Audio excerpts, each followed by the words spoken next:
আওয়ামী লীগের সাধারণ সম্পাদক ওবায়দুল কাদেরকে ঘুম পাড়িয়ে তবেই ফিরতে হতো বাসায়। অভিনয় দক্ষতায় দর্শকদের মনে জায়গা করতে না পারলেও জায়গা করে নিতে পেরেছিলেন কাদেরের মনে। শুধু ওবায়দুল কাদেরই নয়, আওয়ামী লীগের অন্যান্য নেতাদের সান্নিধ্যে রাতারাতি কোটিপতি বনে যান অফসাইডের এই নায়িকা। এমনকি বিলাসবহুল গাড়ি, 5 তারকা হোটেলে রাত্রিযাপন, ধনাঢ্য ব্যবসায়ীদের সাথে দেশ বিদেশে প্লেজার ট্রিট কি করেননি তিনি?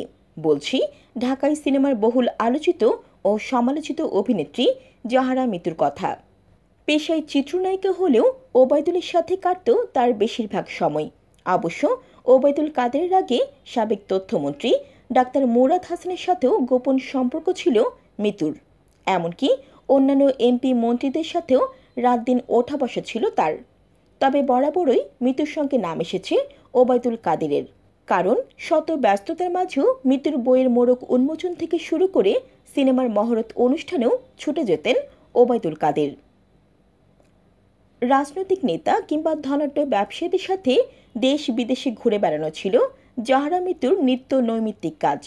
সামাজিক যোগাযোগ মাধ্যমেও মিতুর বিদেশে অবকাশ যাপনের নানা মুহূর্তের ছবি ও ভিডিও ভেসে বেড়ায়।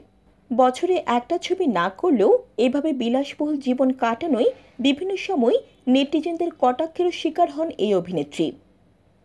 ওবায়দুল কাদেরকে বেশ কয়েকবার নিজের সবচেয়ে প্রিয় ব্যক্তিত্ব ও প্রিয় অভিভাবক বলেও সম্বোধন করেছেন জাহারা মিতু, যার সুবাদে খুব অল্প সময়ে ঢালিউডে নিজের ক্যারিয়ারও পাকাপোক্ত করে নেন এই অভিনেত্রী। শুরুতেই ঢাকাই সিনেমার নায়ক শাকিব খানের বিপরীতে আগুন সিনেমায় কাজের সুযোগ পেয়েও যান। ছবিটি আইনি জটিলতায় মুক্তির আলো না দেখলেও রাজনৈতিক প্রভাব খাটিয়ে একের পর এক সিনেমার নায়িকা হন মিতু। মিডিয়ায় জাহারা মিতুর অভিষেক হয় মিস ওয়ার্ল্ড 2017 সুন্দরী প্রতিযোগিতার মাধ্যমে। সিনেমায় অভিনয়ের আগে বিভিন্ন টেলিভিশন প্রোগ্রাম উপস্থাপনা করতেন তিনি। তবে অভিযোগ আছে সেসব অনুষ্ঠানে নিজের যোগ্যতায় দায়িত্ব পেতেন না, বরং বিভিন্ন রাজনৈতিক নেতাদের দিয়ে চ্যানেল মালিকদের ফোন করাতেন তিনি। এরপরই উপস্থাপনার সুযোগ পেতেন। তখন থেকে ব্যবসায়ীদের প্রভাবে গ্ল্যামার জগতে আধিপত্য বিস্তার করতে শুরু করেন এই সুন্দরী।